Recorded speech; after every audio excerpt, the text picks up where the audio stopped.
সংযুক্ত আরব আমিরাতের সাইদ আমিন আরব থেকে সাইদ আমিন বলছি। আসলে এখানে আপনারা জানেন যে প্রচন্ড বৃষ্টিপাত হয়েছে দীর্ঘ ৭৫ বছরের ইতিহাসে। এরকম বৃষ্টি কখনো হয় নাই। এখনো 4 দিন হয়ে গেল, এখনো জনজীবন ঠিক হয় নাই। আবুধাবিতে একটু ভালো আছে। এছাড়া গতকালকে আমি দুবাই গিয়েছিলাম, সেখানে প্রায় 10 ঘন্টার মতো সময় লাগছে আমার যাইতে আইতে। বিভিন্ন রাস্তা বন্দি, মানুষ মানুষ পানি বন্দি।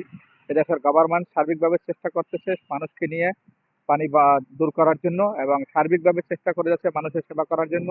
সাথে সাথে আমরাও বিভিন্ন স্বেচ্ছাসেবী সংস্থান আছি, আমরাও কাজ করে যাচ্ছি। বিভিন্নভাবে মানুষের সাথে যোগাযোগ রাখতেছি, সার্বিকভাবে সহযোগিতা করার চেষ্টা করতেছি। যদি কোনোখানে গাড়ি যায়, আমরা সেখানে যেয়ে মানুষকে সেবা করার চেষ্টা করতেছি। ইনশাল্লাহ অচিরেই আমরা সেই সাবেক জায়গায় ফিরে আসবো। সবাই বাংলাদেশে যারা আছেন, অন্ততপক্ষে সংযুক্ত আরব আমিরাতে আমরা যারা প্রবাসীরা আছি, সবাই ভালো আছি। এখন পর্যন্ত কোনোখান থেকে কোনো দুর্ঘটনার খবর আসে নাই।